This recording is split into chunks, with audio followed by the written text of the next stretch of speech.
Hello दोस्तों, आप सबका स्वागत है मेरे channel Abha home and cooking blog with Honey में। कैसे हैं आप सब लोग? आई होप आप सब लोग अच्छे होंगे। तो आज से सावन महीने की शुरुआत हो रही है और आज 6 जुलाई का दिन है। तो आज सावन की पहली सोमवारी है और मैंने और मेरे हस्बैंड ने आज फास्ट रखा है। तो बस मैंने घर का जो सुबह का डेली रूटीन का काम होता है वो सब कंप्लीट करके घर की पूजा वगैरह कर ली थी। उसके बाद मैं बस यहाँ मंदिर में जल डालने आ गई हूँ। तो इसके पहले मैं यहाँ के 2 बड़े मंदिरों में भी गई थी, पर यहाँ पर मंदिरों को अभी तक खोला नहीं गया है। तो बस ये मेरे घर के पास ही एक छोटा-सा मंदिर है, मैं यहीं पर जल डाल रही हूँ। यहाँ पर हल्की-हल्की बारिश भी हो रही है, जिससे माहौल बहुत ही खुशनुमा हो रहा है, साथ ही साथ ठंडी हवा भी चल रही है। और सावन के महीने में इतनी बारिश वगैरह होती है, जिससे पेड़-पौधों पर भी जो डस्ट जमा होती है, वो सब क्लीन हो जाती है, जिससे चारों तरफ बहुत ही हरियाली नज़र आती है।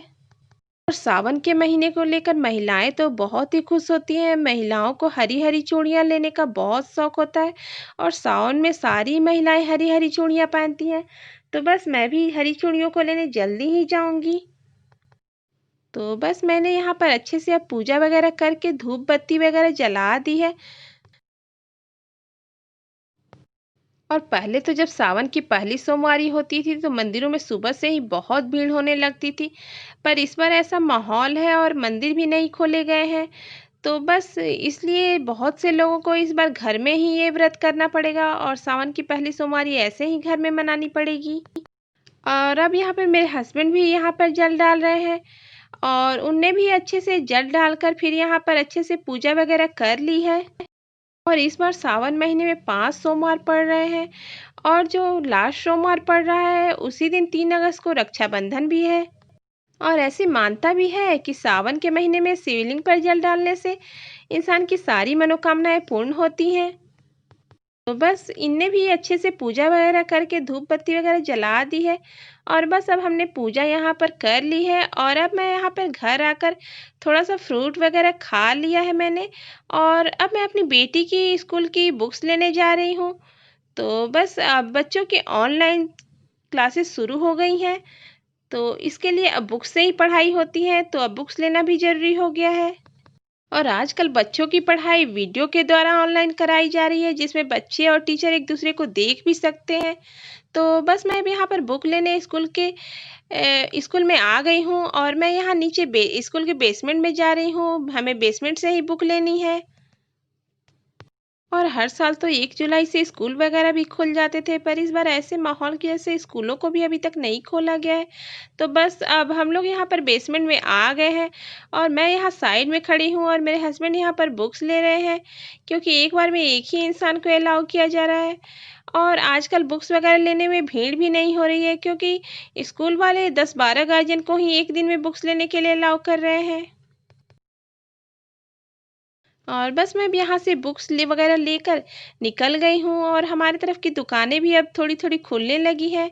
अभी सारी दुकानें तो नहीं खुल रही हैं, पर कुछ एक दुकानें अब खुलने लगी है। पर यह है कि हमारी तरफ अभी भी गाड़ियाँ वगैरह बहुत कम चल रही हैं और पहले पार्क वगैरह में भी बहुत भीड़ हुआ करती थी और लोग ऑफिस वगैरह से आकर यहाँ पर बैठकर लंच किया करते थे पार्क में, लेकिन अब सब खत्म हो गया है और पार्क वगैरह भी हमेशा खाली ही पड़ा रहता है। बस अब मैं घर की ओर जा रही हूँ। और मैंने बस स्कूल से बुक्स लेकर आने के बाद मैंने फिर दोबारा से नहा लिया था और फिर सारे कपड़ों को गर्म पानी में अच्छे से वॉश कर लिया था, जिससे वायरस का कोई खतरा ना रहे, क्योंकि आजकल कहीं से आने के बाद नहाना और कपड़ों को गर्म पानी से धोना बहुत ज़रूरी है।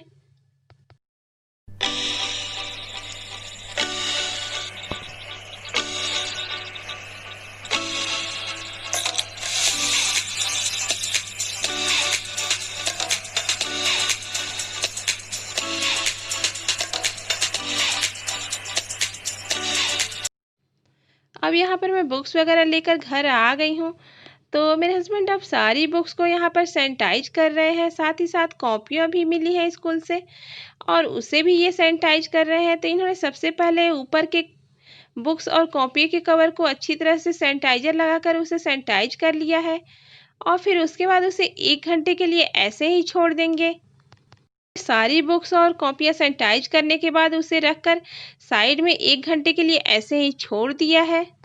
बाहर से आजकल कोई भी चीज़ लाओ तो उसे ऐसे ही टच करने में बहुत डर लगता है, और ख़ास तौर पर छोटे बच्चों की इम्यूनिटी बहुत वीक होती है, तो उन्हें कोई चीज़ देने में बहुत ही सावधानी रखनी पड़ती है। और बच्चों के साथ-साथ ही बड़ों को भी आजकल बाहर से कोई भी चीज़ लाने पर सैनिटाइज़ करने के बाद ही टच करना चाहिए।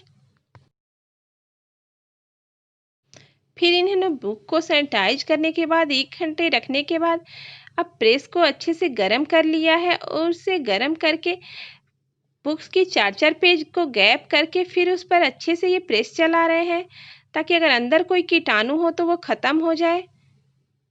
क्योंकि ऊपर के कवर को तो हमने सैनिटाइज़ कर दिया है, लेकिन अंदर के पेज को सैनिटाइज़ नहीं कर पाए हैं, तो उसे ही हम लोग प्रेस से सैनिटाइज़ कर रहे हैं।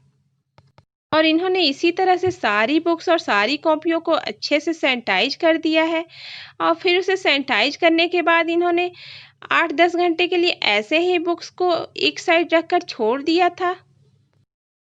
और बुक्स वगैरह को सैनिटाइज़ करने के साथ ही ये टीवी में न्यूज़ भी देख रहे हैं। तो अब यहाँ पर शाम हो रही है, और मैं यहाँ पर फास्टिंग के लिए कुछ बनाने आई हूँ। तो यहाँ पर मैं साबूदाने की खीर बना रही हूँ। तो इसके लिए मैंने 1 कटोरी साबूदाना लेकर उसे 2 घंटे पानी में अच्छी तरह से धोकर भिगो दिया था, ताकि साबूदाना अच्छी तरह से फूल जाए। इसके बाद मैंने कढ़ाई में 2 छोटे चम्मच घी डालकर फिर उस साबूदाने को डालकर अच्छी तरह से 10 मिनट तक भून लिया है। साबूदाने के अच्छी तरह से 10 मिनट तक भून जाने के बाद फिर मैंने इसमें 1.5 ग्लास दूध डाल दिया है। दूध को मैंने पहले से ही उबाल रखा है।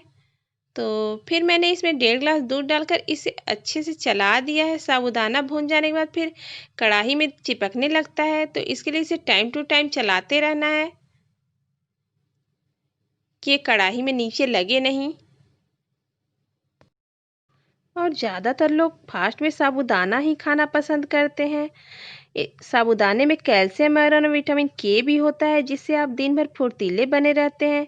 और साबूदाने का एक फ़ायदा यह भी है कि हड्डियों को मजबूत बनाने के साथ ही शरीर को लचीला भी बनाता है। तो बस साबूदाने में पोटेशियम भी होता है, जिससे बीपी कंट्रोल में रहता है।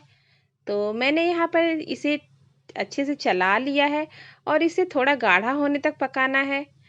ये हल्का सा गाढ़ा हो जाए, तो ये अब थोड़ा सा गाढ़ा हो गया है। मैंने इसमें आधी कटोरी चीनी और साथ ही इसमें 2 हरी इलायची, जिसको मैंने क्रश कर लिया है, उसे भी अच्छी तरह से डालकर फिर चला दिया है।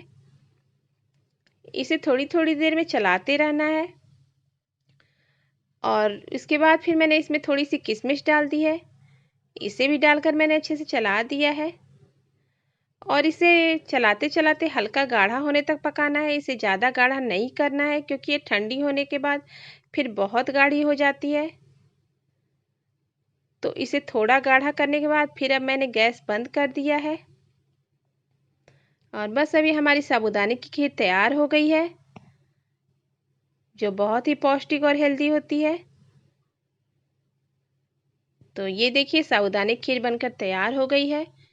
और आप लोग मुझे कमेंट करके ज़रूर बताइएगा कि आप लोग को मेरी ये साबूदाने की खीर कैसी लगी।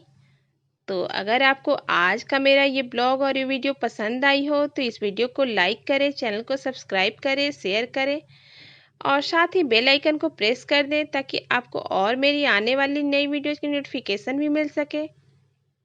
तो चलिए, फिर अब आप लोग भी आ जाइए खाने के लिए। ये स्वादिष्ट साबूदाने की खीर तैयार है। तो आप लोग मुझे कमेंट करके ज़रूर बताइएगा। तो चलिए, अब मैं इसे खाने के लिए जा रही हूँ। तो चलिए, मिलते हैं फिर एक नई वीडियो में।